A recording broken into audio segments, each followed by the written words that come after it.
Esse homem tirou a foto de uma criatura e foi abduzido durante uma caminhada. Olá, pessoal! Era uma manhã fria de dezembro de 1987 e a névoa densa cobria as colinas de Ilkley Moor, no norte da Inglaterra, quando um homem decidiu iniciar uma caminhada aparentemente comum. Seu nome verdadeiro jamais foi divulgado, mas ficou conhecido pelo pseudônimo de Philip Spencer. Ele era um ex-policial londrino, conhecido por seu ceticismo e postura racional, que havia se mudado para a tranquila cidade de Keighley com a intenção de oferecer à sua família uma vida mais pacata e segura, longe da agitação da capital. Naquela manhã específica, o objetivo era apenas visitar o sogro em East Morton, uma pequena localidade nas redondezas. Nada sugeria que sua vida mudaria radicalmente em poucas horas. Antes de sair de casa, Philip verificou a mochila com cuidado. Levava sua câmera fotográfica, uma bússola e um casaco reforçado contra o frio úmido. Como fotógrafo amador, tinha o hábito de registrar paisagens e esperava captar o nascer do sol do alto das colinas. Partiu antes do amanhecer, quando a escuridão ainda dominava o céu. O silêncio era absoluto, quebrado apenas pelo som suave de seus passos no chão úmido e pelo leve farfalhar das árvores ao longe. O caminho escolhido passava por Ilkley Moor, uma região pantanosa cercada de lendas, onde muitos moradores antigos contavam histórias de luzes estranhas e aparições inexplicáveis. Decidido a economizar tempo, Philip cortou o caminho por uma trilha estreita que atravessava um bosque coberto por uma neblina espessa. A visibilidade era limitada e o ar tinha um cheiro forte de terra molhada misturada com musgo. Em determinado momento, ele percebeu algo incomum. Embora não tivesse visto o sol nascer, o céu já estava claro. Não era uma claridade comum, era um brilho difuso, sem origem visível, como se a luz viesse de todas as direções. Isso despertou nele um leve desconforto, mas não o suficiente para fazê-lo recuar.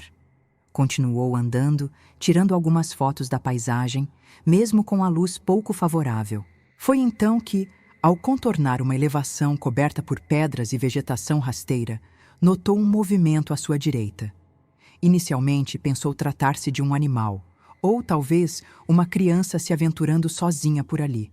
Mas logo ficou claro que não era nenhuma dessas coisas. A cerca de 12 metros de distância, surgiu uma figura de aproximadamente 1,20 m de altura. Tinha a pele de cor verde escura, sem pelos e uma cabeça grande, desproporcional ao corpo, com olhos enormes e pretos, sem expressão. Não havia nariz visível, apenas uma fenda onde deveria estar a boca. Os braços eram longos, quase alcançando o chão, e terminavam em mãos de 3 dedos finos e alongados. Os pés tinham um formato estranho, lembrando a letra V. O choque foi instantâneo. Philip parou abruptamente e soltou um grito involuntário. A criatura, em resposta, ergueu um dos braços num gesto lento, que ele interpretou como um sinal para que não se aproximasse. Embora tomado pelo medo, o treinamento policial e o instinto o fizeram agir rapidamente. Sacou a câmera, ajustou-a o melhor que pôde e apertou o botão. O flash se acendeu por 1 segundo, iluminando o ser. A luz repentina pareceu assustá-lo, pois em seguida ele virou-se rapidamente e correu em direção à névoa, desaparecendo entre as árvores em poucos segundos. Movido por uma mistura de adrenalina e curiosidade, Philip correu atrás dele. O coração batia forte e os passos acelerados ecoavam pelo solo coberto de folhas úmidas. Mas, após alguns metros, perdeu completamente o rastro da criatura. A neblina se fechava novamente, tornando impossível ver além de poucos metros à frente. Ofegante, parou por um instante, tentando escutar algum som que indicasse a presença do ser, mas tudo estava em silêncio absoluto. Foi então que percebeu algo ainda mais perturbador. Um zumbido grave e constante vinha de algum ponto à sua esquerda, em direção a uma área alagada do terreno. Ao se aproximar cuidadosamente, viu algo que jamais esqueceria. Sobre uma pequena depressão do terreno, onde a água formava uma espécie de brejo, um objeto enorme começava a se elevar lentamente. Tinha formato de disco com 2 seções sobrepostas, lembrando um cogumelo invertido. E sua superfície era metálica, mas não refletia luz como metal polido. Não havia janelas, rebites ou qualquer sinal de tecnologia conhecida. O som que emitia não era como o de motores convencionais, mas um zumbido denso, quase sentível no corpo. Em poucos segundos, o objeto ganhou altura, acelerou de forma abrupta e desapareceu no céu sem deixar rastros. Atônito, Philip ficou paralisado por alguns instantes. Seus pensamentos eram confusos e ele tentava assimilar o que acabara de presenciar.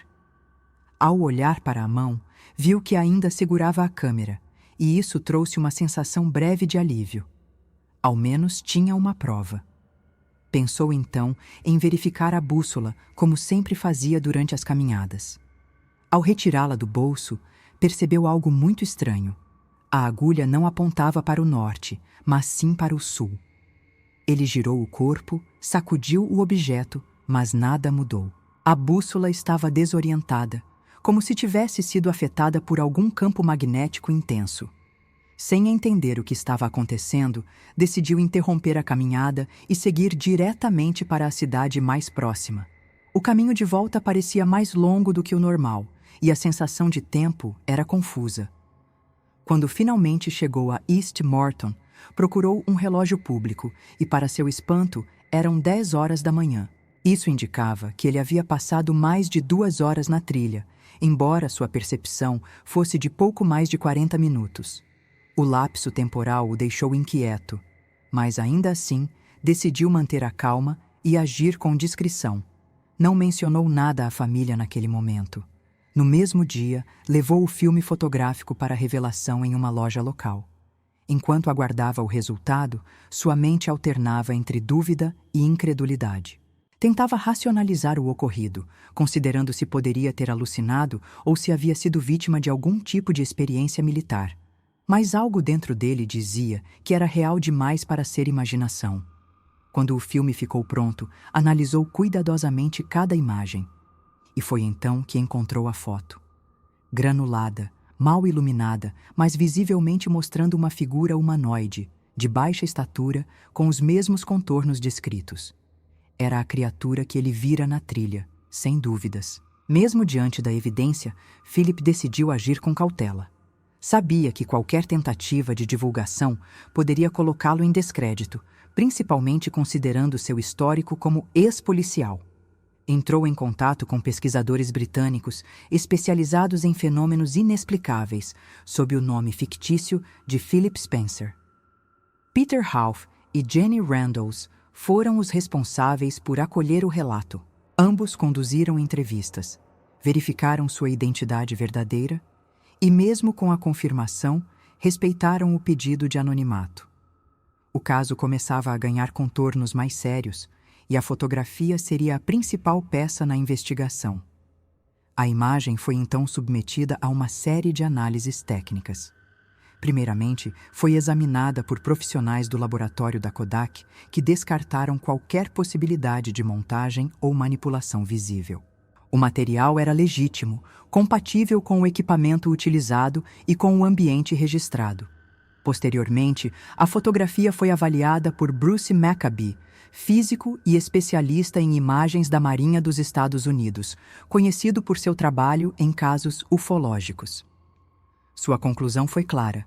A imagem não apresentava sinais de fraude, embora sua baixa qualidade impedisse uma análise mais profunda dos detalhes. A partir desse ponto, a história de Philip Spencer começou a circular entre grupos restritos de estudiosos e entusiastas do fenômeno UFO.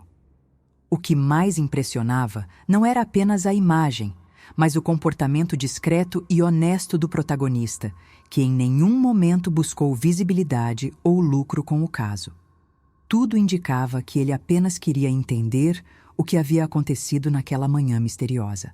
O próximo passo seria entender os efeitos que o encontro havia deixado nele, e foi nesse estágio que os fenômenos começaram a se aprofundar. Philip começou a perceber mudanças sutis em sua rotina nos dias seguintes ao ocorrido. Não conseguia dormir com tranquilidade e acordava frequentemente no meio da noite, suando frio, com a respiração acelerada.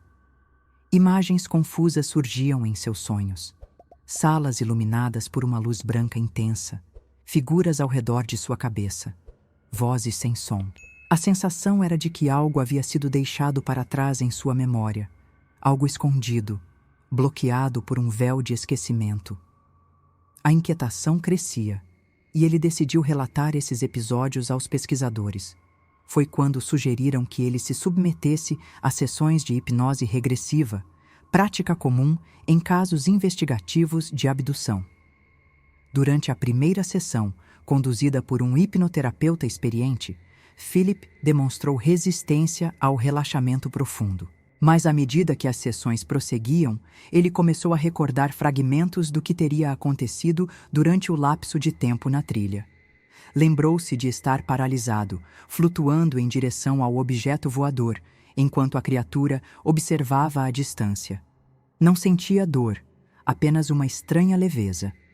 Quando entrou no disco, foi levado a uma sala limpa, sem cantos visíveis, com uma luz uniforme, como se não houvesse fonte definida. Sentiu que seus pensamentos eram acessados por algo externo e que estava completamente à mercê daqueles seres. Na sala, mais de uma criatura se aproximou. Todas eram semelhantes à que havia fotografado, verdes, baixas, de olhos grandes e corpos esguios. Com movimentos suaves, inseriram instrumentos em sua boca e nariz.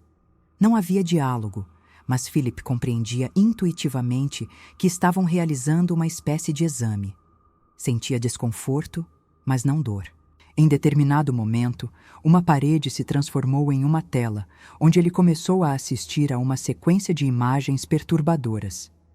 Cidades em ruínas, oceanos escurecidos, florestas em chamas, crianças famintas e multidões em desespero. Tudo transmitia uma mensagem clara de destruição e colapso global. Essas visões, segundo ele, pareciam ter o propósito de alertar sobre o futuro da humanidade.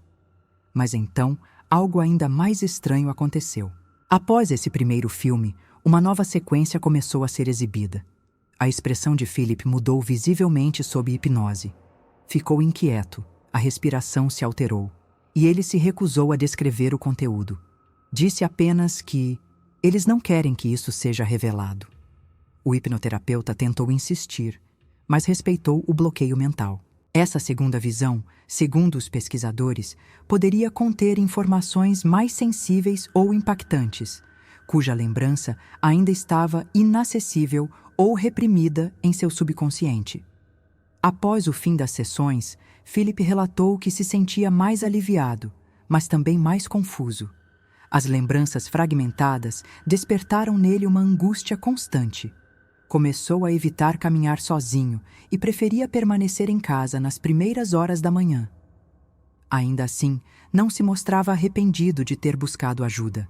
Dizia que, apesar do medo, havia sentido uma estranha empatia vinda das criaturas. Não as considerava necessariamente hostis, mas sim observadoras, talvez curiosas. A única certeza era que aquele encontro o marcara profundamente e que sua visão de mundo jamais seria a mesma. O caso de Ilkley Moore logo se tornaria um dos episódios mais debatidos nos círculos ufológicos britânicos. Quando foi citado por Nick Pope, ex-funcionário do Ministério da Defesa do Reino Unido e responsável por investigar fenômenos aéreos não explicados, ganhou ainda mais credibilidade. Pope incluiu o relato entre os 10 casos mais intrigantes do país, especialmente pela consistência das informações, o histórico do protagonista e a análise técnica da fotografia. Mesmo sem uma comprovação definitiva, o material era suficiente para manter o debate vivo entre céticos e defensores da hipótese extraterrestre. Nos anos seguintes, a região de Ilkley Moore continuou sendo palco de acontecimentos curiosos.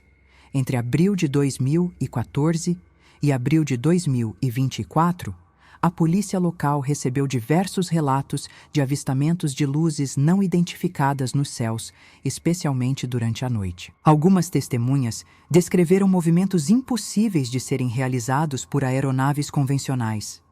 A proximidade com o aeroporto de Leeds Bradford e com bases aéreas militares levantou hipóteses sobre testes secretos, mas nenhuma evidência concreta foi apresentada. Para muitos ufólogos, a área possui características geológicas e magnéticas que a tornam um ponto de interesse constante para esses fenômenos. Curiosamente, o caso de Philip não foi o único a ocorrer naquela região. 7 anos antes, em 1980, um policial chamado Alan Godfrey afirmou ter sido abduzido em Todmorden, cidade vizinha. As semelhanças entre os dois relatos são notáveis. Ambos envolveram luzes misteriosas, lapsos de tempo e lembranças recuperadas sob hipnose. Alan também descreveu uma sala circular, seres de aparência incomum e imagens simbólicas projetadas em sua mente. Esses paralelos fortaleceram a hipótese de que havia uma atividade persistente naquela área do norte da Inglaterra, especialmente envolvendo figuras com perfil cético e profissional. Apesar de todos os elementos documentados, muitos críticos continuam apontando falhas na evidência principal: a qualidade da fotografia. De fato, a imagem é pouco nítida, e alguns argumentam que poderia se tratar de uma ilusão de ótica causada pela neblina e pelas condições de luz. No entanto, o comportamento reservado e coerente de Philip, somado à ausência de qualquer tentativa de lucrar com o caso, sustenta a credibilidade do relato. Ele jamais procurou editoras, não participou de programas sensacionalistas e evitou exposições públicas. Sua única motivação parecia ser o desejo de compreender o que lhe aconteceu naquela manhã. Até hoje, o incidente de Ilkley Moor permanece como um dos poucos casos em que há uma imagem fotográfica associada a de um possível encontro com seres não humanos, somada a análises técnicas, evidências físicas como a alteração na bússola e relatos consistentes sob hipnose. Mesmo passadas décadas, não há explicação definitiva para o que ocorreu com Philip Spencer naquele 1º de dezembro. A fotografia ainda circula em conferências e publicações sérias sobre ufologia, sempre acompanhada pela mesma pergunta: o que realmente aconteceu naquela trilha coberta de neblina?